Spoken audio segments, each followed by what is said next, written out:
Well, thank you very, very much to our speakers. They were tremendous contributions. There are a lot of very thoughtful faces out there in the hall, some frowning, some smiling. I'm going to now open the floor to questions, and would anyone like to put their hand up first? Yes, that gentleman over there.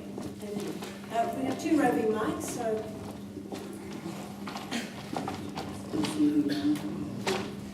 Perhaps if you can just say who you are first. My name's John Cardle. I'm with the Black Triangle Disability Rights Campaign. I've got a straight question, and that is that we're delighted to hear that the bedroom tax will be scrapped immediately after a vote for yes, but 10,600 people last year died within 6 weeks of having their benefits removed after a DWP ATOS work capability assessment. What commitment can the government give that in an independent Scotland, I think that this is what disabled people in Scotland would like to know, is that immediately after a vote for yes, will we scrap the DWP ATOS work capability assessment, which is an outrage and affront to civilization and human decency, and will disabled people be able to look forward to a future where they won't be constantly reassessed in order to live with a modicum of dignity and have the support that they need? Well, I'm disabled and I'm not voting for it unless it does.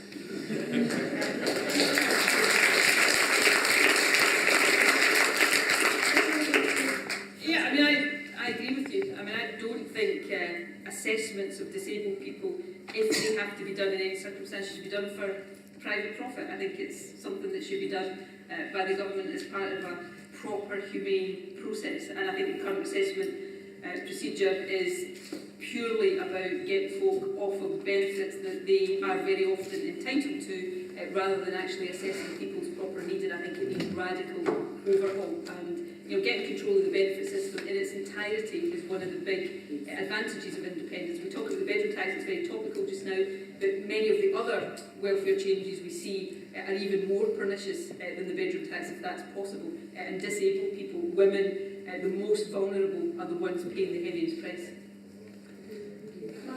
I'll tell you a wee secret. I don't think there's a party in Parliament agrees with the current system. And that goes even for the Tories, because the Tories up the road are different altogether from David Cameron. So you don't count them just now.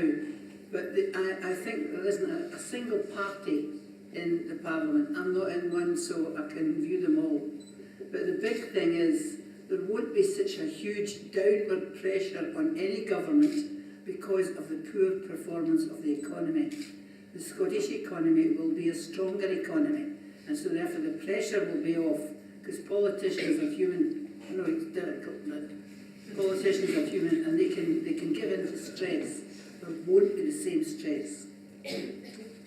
Yeah, I agree with what Nicola and Margaret said. I think the vast majority of people in this country are disgusted in Scotland with what the Westminster has imposed in terms of the attacks on the disabled community, in terms of the bedroom tax, in terms of the attacks on the vulnerable. And the problem that we have is that whilst Margaret says that there's no party in Parliament that actually supports these attacks, the problem that we have is when it comes to Labour and the Tories, they continue to look south of the border and have to check with the paymasters and check what they're saying, because they have to sync it up and make sure that exactly they're singing from the same hymn sheet, even though probably the vast majority of their members in Scotland are totally and utterly against it.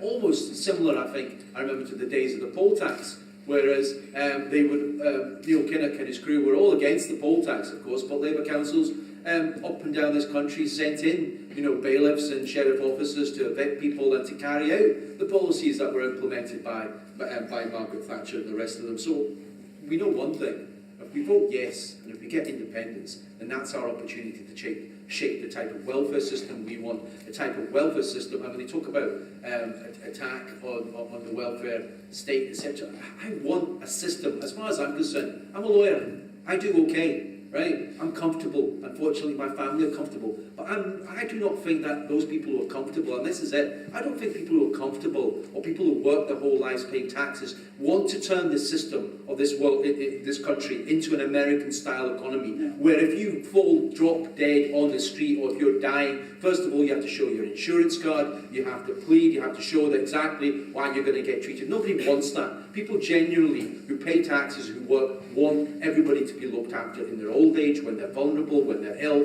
and if they happen to be disabled. That's what we want. That's what we will get when we get an independent Scotland.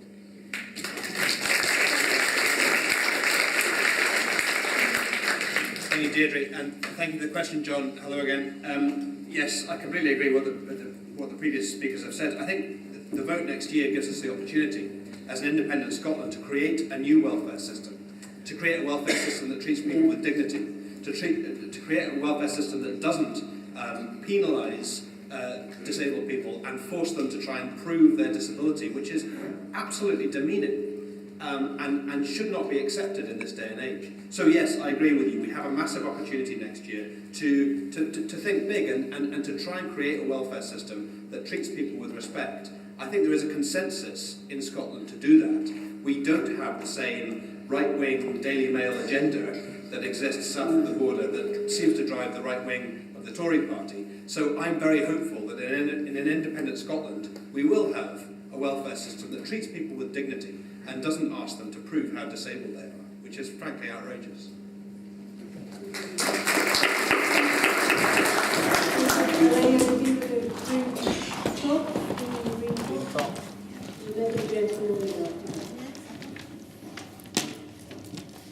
Hello, my name is Barry Kay. I'm not with any particular organisation. I'm a writer and a poet. So, what I want to ask is, yeah, I've heard all the heart stuff, and yeah, it gets me G'd up, but I haven't had anything substantial. I want to know how and when are you going to deliver on health, housing, benefits and education? What are your policies on them? I want to see a manifesto. When are you going to be able to promise us that you will do something about ATOS, that you will do something about building houses, that you will bring down the mortality rate, or let the mortality rate rise by, you've known for a long time that in Glasgow it's huge, and yet nothing's been done about it, but everybody knows about it. So I want some absolute promises of how and when you're actually going to deliver on all these policies. I haven't heard any policies today. I've just heard good intentions, and I want to know specifics, because my head needs to know, so I need to know to make a good decision. Okay, thank you.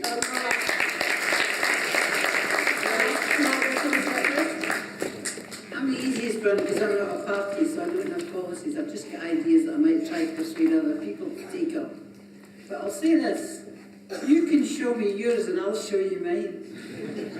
Because all of the things that you mentioned are current and have been current for a long time. I represented a seat in Glasgow when a report was published called Born to Fail, and everybody was scandalised. 1 child in 10 in Scotland was born to fail. You know what it is now? 1 in 4, maybe even 1 in 3. So that's the backward journey that's been travelled. So although I fully appreciate what you're saying, I want to know that it can be done. We couldn't do any worse if we tried.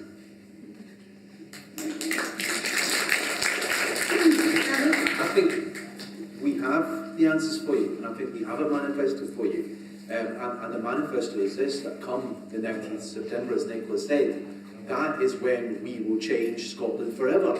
That is when we can, and you have to look on the basis of what do we have at this point in time. That's what we've been talking about tonight. We have Project Fair, we have Better Together, we have Labour and Tories in it together for better or for worse, and what are they promising? They are promising more of the same, and not just more of the same, they are promising austerity and attacks on the most vulnerable in our society, not just for this generation, but for generations and generations to come. That is what we're promised by them. And what we're saying is, come the 18th of September, if we vote yes for independent Scotland, then we know that we will decide the type of Scotland we want. Then it'll be up to every single person in this room and every single person out there to decide in their communities what do they want for the people of Scotland. Because we do know this. And we do know this, that the vast majority of people in this country were against war in Iraq. The vast majority of people in Scotland were against the poll tax. The vast majority of people in Scotland are against the bedroom tax. The vast majority of people in Scotland are against the attacks on the vulnerable and the disabled, but they have no right to decide politically what to do about it. Because Westminster, on each and every one of these issues that are reserved, always make their mind up and decide and impose on us, which is why we want independence, so we can decide our own destiny and how we treat people in this country and treat them with dignity.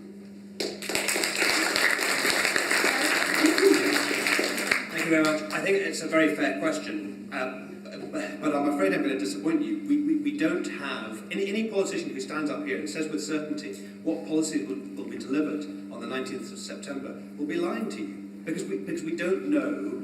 I mean, to a certain extent, there are two separate but related issues. One is, do we want independence or not? And secondly, what policies will an independent Scotland pursue? I think we can say with some certainty that there is far more consensus in favour of social justice in Scotland than there is in England. We don't have this right wing, we don't have the rise of UKIP, for example.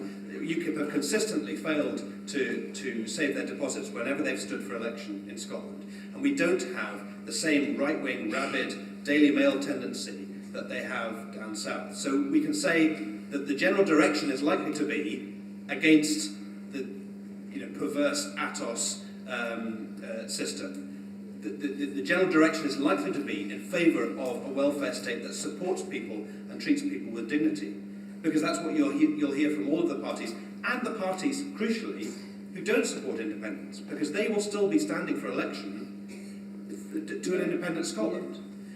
The likelihood is that we will have either an SNP or a Labour government post-independence, or a coalition led by one of those parties, and both of them are left of centre social democratic parties. So we can surmise what policies they might put forward, but we can't guarantee what the makeup of the first government of an independent Scotland will be. And many of these issues will not reach consensus. So, for example, there are areas where my party disagrees with Nicola's party, and we agree with Labour, for example. We agree with Gordon Brown that an independent Scotland should not be reducing corporation tax. I don't want to see a race to the bottom in terms of social protection and a race to cut taxes for large corporations. I prefer the Scandinavian model of more redistributive tax and a social justice and welfare system that supports people. But that is a debate for the run-up to the first elections to an independent Scotland. So we can't guarantee what you'll get, but we can give you an idea of the things that will likely come about, and we can say what we as a party, I mean, as a Green Party, I will be saying we want to stand up for a Scandinavian model of high tax and high social justice. So that's what I can guarantee we will go into that first independent Scottish Parliament elections pledging. But I can't tell you, because I don't have a crystal ball, what the makeup of the first Scottish Government will be, independent Scottish Government will be. Thank you, Chair. Nicola. And Chaz is right. I think you've really kind of put your finger on one of the important points in this debate that is important we make clear to people. Because I can sit here as an SNP politician and say, if the SNP is the government in an independent Scotland, we will do X, Y and Z. I told you a few minutes ago we'd abolish the bedroom tax in the first year. We'll publish, as the Scottish Government, next month, the Independence White Paper, which will set out some other things that an SNP government would do if we were the government in an independent Scotland. My colleagues here might agree with some of those things, they might disagree with some of those things, because the fact of the matter is, when you go into the polling booth in the 18th of September next year, you're not voting for a policy manifesto. You're voting for the right to decide these things here in Scotland. And if we vote yes next September, then in May 2016, after we've made the transition and become independent, there will be an election to elect the government of an independent Scotland, and we will all put forward our manifestos. So I think that distinction between voting for the principle of decision making here in Scotland and voting in an election for a manifesto is an important one. We'll all tell you things we would like to do, but Chaz is right. We first have to get elected to be the government in order to do them. Can I ask Lady a question? What is it that worries you? That it won't happen, that the same shape will just appear that after all the We'll make the same mistakes as Westminster. it'll just be exactly the make same that as with mistakes. different parties come in. No, I'm not laughing. I'm laughing with you because it's important that you do learn to make your own mistakes and live with them and get better. The frustration for us just now is other people make the mistakes and we can't do anything about it. I know, but we're moving to a new model of independence, but we're going to be using the old model for our policies and for our government.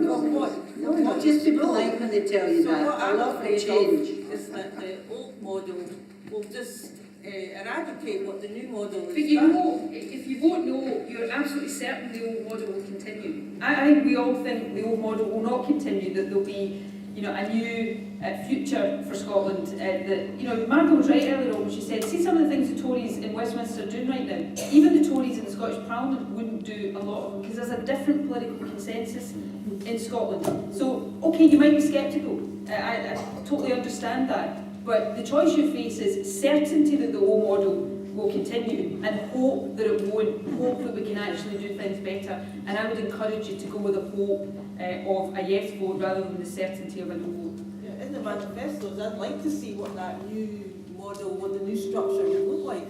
Why don't you join in and make suggestions? I've got suggestions that I've been making before it's too long, too late. But there's a white paper coming. You know what the white paper about that? The white paper comes and it tells you what the government's... Well, I'm telling this for Nicola. I just told it. It tells you what the government's intentions are. And you get a chance to weigh them up. It means that the government can change its mind. And by the way, governments should be able to change their minds and say to you, didn't fancy that, we've changed it because we think this could be better. That's the sort of political society we're talking about. And that would be a change from Westminster. Can I just say that I think that if people vote yes and come the 19th of September when they wake up and find out we're in an independent Scotland, that would mean that the people of Scotland that have taken such a radical step after 300 years, self-determination, a nation to decide its own destiny, are simply going to turn around to the politicians and say, you know what, we'll wait now for another 5 years and then you can decide. The people in Scotland are going to want change. They'll want radical change. They'll want a different direction. The reason why they will have voted yes for independence is because they do not want more of the same. And that's the hopes, that's the aspirations, that's the dreams that we want to turn into reality. And I think that groundswell of opinion will be there, that people will genuinely think, finally, we can actually put pressure on the politicians to do what we want. Up until now, the main political parties in Westminster have been pressured by what happens in Westminster, by what happens in the South East, rather than what happens in Scotland. We will decide our own destiny, I hope, come the 19th of September. I'm just taking up a little bit. I think we'll have maybe, say, 2 or 3 questions in a row. There was a gentleman here who's been very patient, and, as has the person here in the jumper at the front, and then there was a woman in the dark, and then the lady with the blue t-shirt. So perhaps if we can have those 4, maybe the gentleman first, then...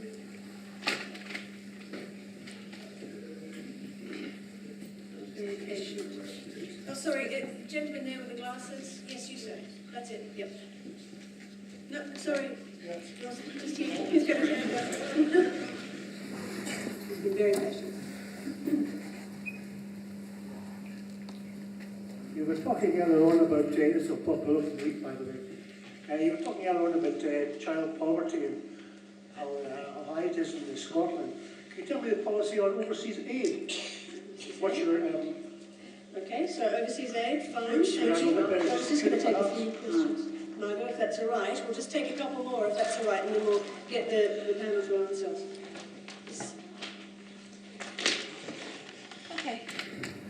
Hi, I'm Jane Carnell and I have no idea how I'm going to vote on 18th September, except against my principles for the ballot, so I have one of mine somehow. And none of you are making the right arguments. Below a national level, Scotland is the least democratic country in the world. We have the largest local councils, we have fewer people standing for office, they're representing more people, by thousands, than anybody else in any other country in Europe. And on the 18th September, we're voting to choose whether or not to get rid of 56 MPs. And I don't know how many MSPs we're going to have on the 1st of May 2016. But I do know that when we worked out the blueprint for devolution, that took 6 years, 6.5 years. And as far as I can see, the SNP are proposing that we work at a blueprint for independence, which will have to include possibly different numbers of local councils, possibly different numbers of local councillors, possibly a new layer of local government. Certainly, I hope more MSPs, which of course brings the question of where are they going to sit in a parliament designed by 1929 that cost us God knows how much. And we have no idea how any of that's going to happen. And apparently we're going to have 17 months to work it out. And that's why none of you are making the right arguments, because I want to know how on earth you think this is going to work. I want policy details. I don't want policy about what you're going to do with government in independent Scotland. I want to know how the independent Scotland is going to work, in the same way as I knew what I was voting for when I voted yes to Scottish Parliament in 1997. And I don't. And nobody's offering it. Okay, thank you.